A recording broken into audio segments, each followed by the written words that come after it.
जेठ छो मैं बोले तने कित मैं फसा दी, नंगड़ा के ब्याह दी मतन नंगड़ा के ब्याह दी हो। 10 साल से स्ट्रगल कर रही हूँ। अरे वाह। सबको भुला दूंगी मैं एक पल में। पहले मैं पंजाबी भी गा चुकी हूँ, हिंदी भी गा चुकी हूँ, हिंदी भी गाना किया उसके बाद। तो मैंने पढ़ाई में इसलिए मेहनत करी है ताकि मैं सोसाइटी और पेरेंट्स के लिए ये बता सकूँ कि हाँ मैं पढ़ भी रही हूँ लेकिन मुझे ये काम भी करने दो। मेरा एक एक सूट बड़ा 2.5 लाख का। इतने टाइम से उनको सुनते आ रहे हैं हरियाणा में, कितना लंबा टाइम हो गया उनको, मतलब गाने दे कि आपका इंटरव्यू छोटा पड़ जाएगा, इतनी लंबी कहानी है।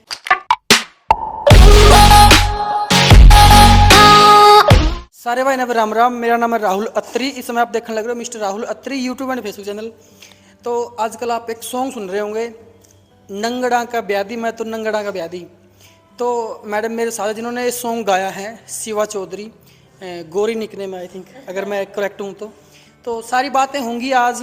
कहाँ से मैडम ने अपनी जर्नी स्टार्ट करी थी, कहाँ से सिंगिंग लाइन में आई, और बहुत सारी बातें होंगी, गेम्स भी होंगे। तो लास्ट तक बने रहिएगा। चलिए इंट्रो को स्टार्ट करते हैं। सबसे पहले हम राम राम कर दर्शकों। राम राम सभी को। मैं शिवा चौधरी, जैसे कि इन्होंने बताया, और जैसे कि इन्होंने बताया कि नंगड़ा सॉन्ग बहुत ज़्यादा चल रहा है, तो जाके गाइज उसको देखो, उसको और भी ज़्यादा प्यार दो जितना आप दे रहे हैं। तो अभी के लिए इतना ही। देखो मैं आपको बताऊंगा कि जो सॉन्ग है वो फोक है, हरियाणवी फोक मैडम ने बोल रखी है, लेकिन अभी हिंदी बोल रही हैं। इसका कारण ये है कि मैडम उत्तराखंड से हैं। यही जानेंगे कि मैम उत्तराखंड से आके हरियाणा में नाम कमाना कैसा लगा। देखो, जब कोई आर्टिस्ट अपनी तैयारियां करता है बढ़ने के लिए आगे, मतलब मैं सिंगर्स की बात कर रही हूँ, तो सिंगर को ऐसा नहीं होना चाहिए कि वो एक ही भाषा गा पाए, समझ रहे हो ना, एक ही भाषा बोल पाए। आई मीन मैं भाषा एक ही बोल पाती हूँ, सॉरी 2 बोल पाती हूँ, हिंदी या इंग्लिश।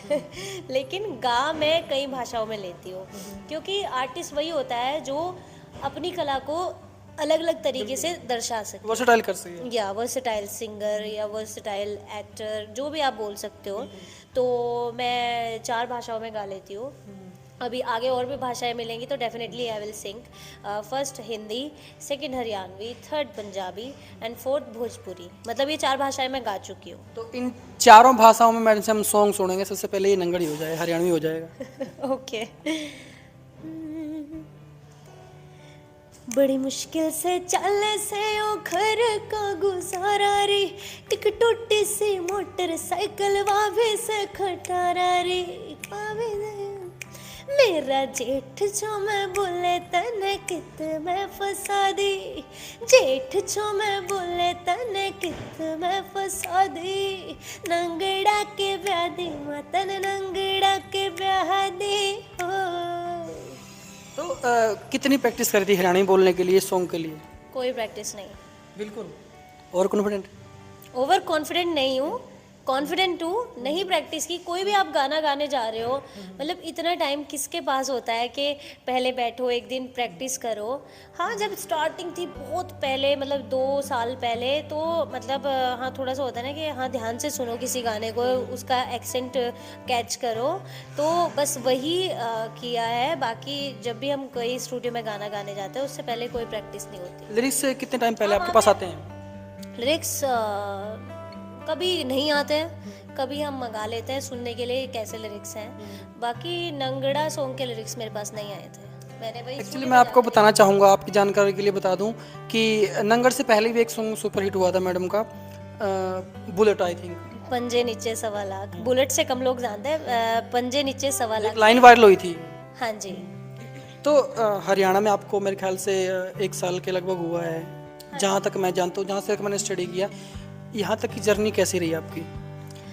बहुत सारे उतार चढ़ाव आए हैं, अप भी हुई हूँ, डाउन भी हुई हूँ, तो मतलब काफ़ी अच्छा एक्सपीरियंस है मेरे लिए इंडस्ट्री में आने का।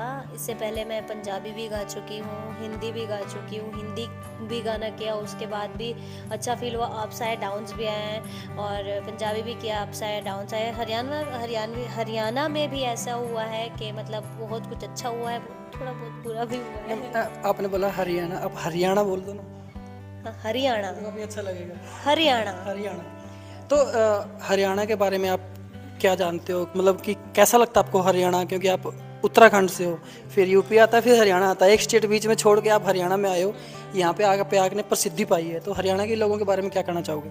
हरियाणा के लोगों के बारे में यही बोलना चाहूँगी, हरियाणा के लोग बहुत प्यारे हैं। जो मैं उत्तराखंड से हूँ उसको हरियाणा में मतलब मैं गा रही हूँ उसको इतना प्यार दे रहे हैं। तो आप सभी को ऐसे ही सपोर्ट करिए और मेरे गानों को हमेशा ऐसे ही प्यार देते रहिए। एक बात मैं बताना चाहूँगा, मैम आप महिला सिंगर हो, हाँ जी। और महिला सिंगर को या फिर महिला आर्टिस्ट को इस लाइन में आने के लिए बहुत सारी कठिनाइयों का सामना करना पड़ता है, सभी को पता है, क्योंकि इतना इजी नहीं होता इस लाइन में आना। क्योंकि हमारे जो घर वाले होते हैं, जो ये हमारी अंगेज है, उनको अगर कोई पढ़ा लिखा है तो उसको पता है कि ये लाइन कैसी है, लेकिन जो हम गांव के एरिया से आते हैं, आप या गांव के एरिया से आते हो, तो उनके लिए काफ़ी कठिन होता है इस लाइन में आना। तो कैसी आपकी स्ट्रगल रहा इस लाइन में आने के लिए? घर वालों ने कितना परेशान किया, फिर साथ दिया? देखो जो मैं स्ट्रगल कर रही हूँ, मैं कम से कम 10 साल से स्ट्रगल कर रही हूँ। अरे वाह। जी, गाती मैं बचपन से थी, लेकिन अगर मैंने बिल्कुल कड़ी मेहनत जो शुरू कर दी थी, कम से कम 10 साल से मैंने कड़ी मेहनत स्टार्ट कर दी थी अपने करियर को बनाने के लिए, अपनी लाइन चूज़ करने के लिए मुझे किधर जाना है। वैसे तो मुझे बचपन में मतलब जब 10th क्लास में बच्चा कितना बड़ा होता है, आजकल के बच्चों को देखो 10th में उन्हें कुछ भी नहीं पता होता। जब मैं 10th में थी तब मुझे पता चल गया था मुझे करना क्या है अपनी लाइफ में। तो उसके बाद जैसे कि मैंने आप लोगों को बताया मैं गांव से हूँ, तो प्रॉपर गांव से होने की वजह से तो ना कोई क्लास थी। सिटी भी जो पड़ता है मेरे गांव से अराउंड 20 किलोमीटर्स पड़ता है। रुड़की? हाँ जी, 20 किलोमीटर के आसपास पड़ता है। तो डेली भी वहाँ तक जाना, क्योंकि जब 10th में थी ना मेरे पास कोई स्कूटी थी ना कुछ थी, साइकिल से ही मैं जाती थी। मतलब रुड़की नहीं जाती थी, कहीं भी मैं जाती थी तो साइकिल से जाया करती थी। और तो वहाँ से क्लास नहीं मिलती थी मुझे बिल्कुल भी।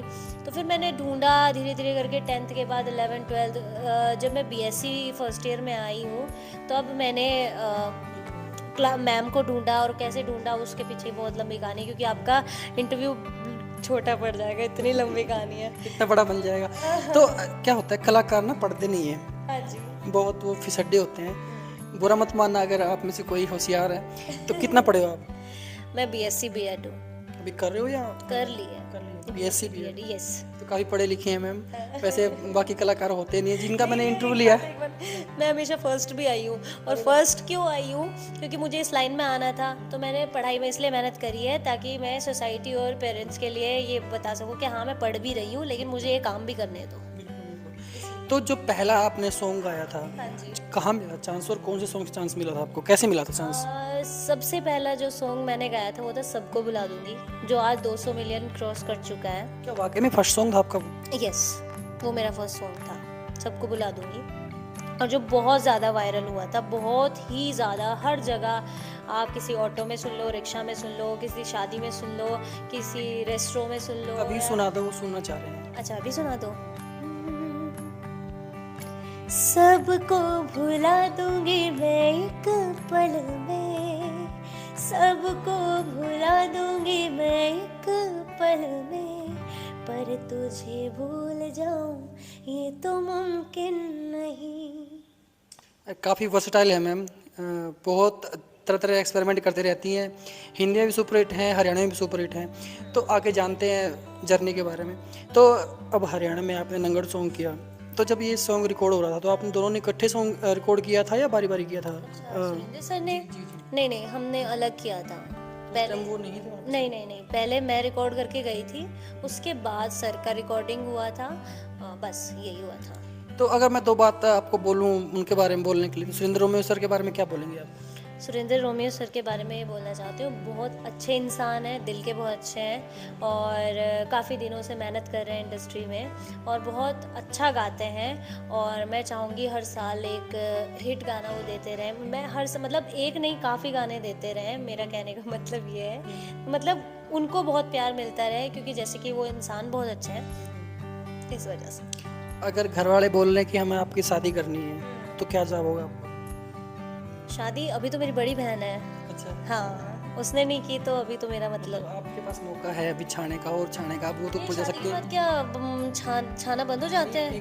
वो तो जानती हैं लोग, आप बता दो उनको। नहीं, ऐसा कुछ नहीं होता। आपका पार्टनर सपोर्टिव है तो आप, ऐसा थोड़ी ना होता है। शादी के बाद भी आप अपना करियर कर सकते हो, लेकिन मेरा मानना ये है शादी भी उसी से करो जो आपके करियर को सपोर्ट करे।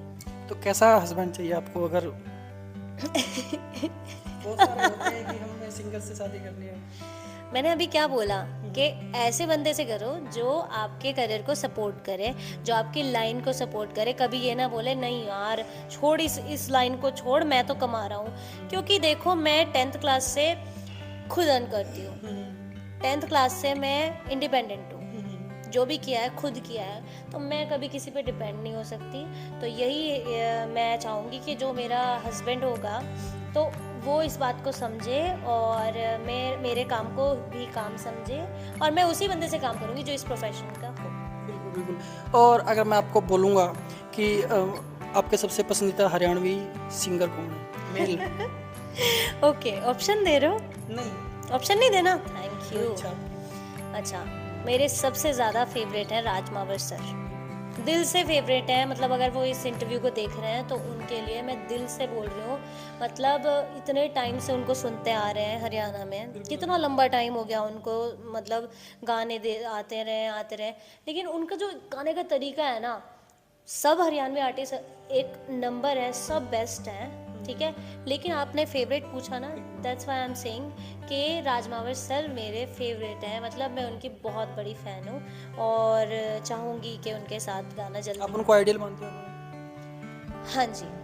तो क्या कुछ हरियाणवी क्या इंडस्ट्री कुछ में हाँ, क्या कुछ सीखने को मिला उनसे फिर आपको?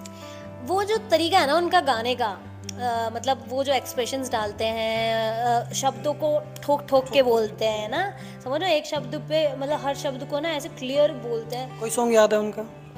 ऐसे 18 लाख वाला याद है, बट कहीं कहीं मैं लिरिक्स भूल जाती हूँ। कोई नहीं, वो मैनेज हो जाएगा। तो मैं लड़की का गाती हूँ, ठीक है, लड़की का पार्ट गाती हूँ। मेरा एक एक सूट पड़ा 2.5 लाख का, ले ले 20 तू। तो लिरिक्स पे मत जाना प्लीज, लिरिक्स बोलने की बीमारी है मुझे। फीमेल सिंगर है वो आशु ट्विंकल जी हैं, हाँ जी, जानते हैं आप उनको? हाँ जी बिल्कुल। उनके सॉन्ग सुनते रहते हो? हाँ, बहुत अच्छा गाती हैं, बहुत प्यारी आवाज़ है, बहुत बुलंद आवाज़ है, और ऐसी आवाज़ बहुत कम मिलती है। फीमेल सिंगर में कौन पसंद है? हरियाणा में फर्स्ट ये आपने बोला आशु ट्विंकल जी, एंड सेकंड जो मैं पर्सनली पसंद करती हूँ रुचिका जंबे। हाँ, क्योंकि वो भी आपके वो यूपी से हैं? हाँ आई नो, यूपी से हैं, और उनकी गायकी मुझे बहुत अच्छी लगती है। रेणुका पुआर जी भी यूपी से हैं। एक्चुअली हो क्या रहा है ना हरियाणा में, अंजलि 99 भी बहुत अमेजिंग गाती हैं। गाते देखो सभी अच्छा है, लेकिन सबकी एक अलग पर्सनालिटी है, सबका एक अलग स्टाइल है, राइट? तो सभी अच्छा गाते हैं, तो इस चीज़ से वो मत होना कोई भी। तो एक गेम खेलते हैं आपके साथ। बिल्कुल, आपको ना 1 सेकंड में जवाब देना है। 3 क्वेश्चन होंगे, आप समझो 1 सेकंड में हाँ या ना। शादी कब करोगे? मेरी बड़ी बहन की नहीं हुई है अभी। हाँ। अच्छा, अगर पंजाबी सॉन्ग करने का मौका मिला, किसके साथ करना चाहोगे? ये हाँ या ना भूल जाओ आप। एमी विर्क। बिल्कुल। बॉलीवुड में जाना चाहोगे? एमी विर्क बॉलीवुड में जाना चाहोगे? दिल से, डेफिनेटली, इसीलिए तो इतने सालों से मेहनत चल रही है। ये आंखों से झलक रहा है कि आप वहाँ जाना चाहते हो ना? बिल्कुल। बहुत आप दिल इसी की तैयारी कर रहे हो? मुझे एक्टिंग बहुत पसंद है, मुझे एक्टिंग करना बहुत अच्छा लगता है, डांस करना बहुत अच्छा लगता है, सिंगिंग तो समझ ही रहे हैं। तो धीरे धीरे स्टेप बाय स्टेप आगे मैं जाना चाहती हूँ। Favourite food? Favourite food fast food में या इंडिया में? मैं बताऊँ, chilli potato. Honey chilli potato. वो तो फास्ट फूड में हो गया ना। सबसे फेवरेट कलर? ब्लैक। सबसे पसंदीदा फिल्म बॉलीवुड? फिल्म चुप चुप के। आखिरी बार फिल्म कब देखी थी? आखिरी बार मेरे को याद नहीं है, काफ़ी टाइम हो गया। अभी तो वेब सीरीज़ वगैरह देखती रहती हूँ जब टाइम मिलता है। फिलहाल तो बिग बॉस देख रही हूँ। बीएससी कॉलेज के प्रिंसिपल कौन थे? बीएससी कॉलेज के मेरे यार मैं ना उनका नाम भूल गई। मैम थी, चुटिया बनाती थी, सिंपल सी, नाम नहीं याद नहीं आ रहा है, सॉरी यार। ऐसा कभी हुआ है जब आप घर में सॉन्ग गुनगुना रहे हो, घर वालों ने आपको मना किया हो? हाँ, मेरी बहन ने कहा है आराम से गाना, बाहर आवाज़ जा रही होगी, आराम से गा, इस तरीके से। मतलब वो पढ़ाई करती थी उस वक्त जब मैं गाती थी, तो उस चीज़ के लिए मुझे टोकती रहती थी, चुप रहे, मुझे पढ़ाई करने दे, वो गवर्नमेंट जॉब करती है वो। जी। तो इंटरव्यू काफ़ी लंबा जा रहा है और उम्मीद है आपको मज़ा आ रहा होगा, लेकिन अभी टाइम की थोड़ी कमी है, तो बाद में दोबारा फिर इंटरव्यू आएगा मैम का, जैसे भी आपकी डिमांड होगी। आपके कमेंट्स है ना बोला नीचे। था ना मेरी लाइफ बहुत लंबी कहानी है, तो आपका इंटरव्यू छोटा पड़ जाएगा। बिल्कुल बिल्कुल सही कह रहे थे आप। तो आपकी जो राय है वो नीचे कमेंट में ज़रूर दीजिएगा, वीडियो को लाइक करके जाएगा और नंगड़ सॉन्ग ज़रूर सुनना है। Thank you so much, like the video.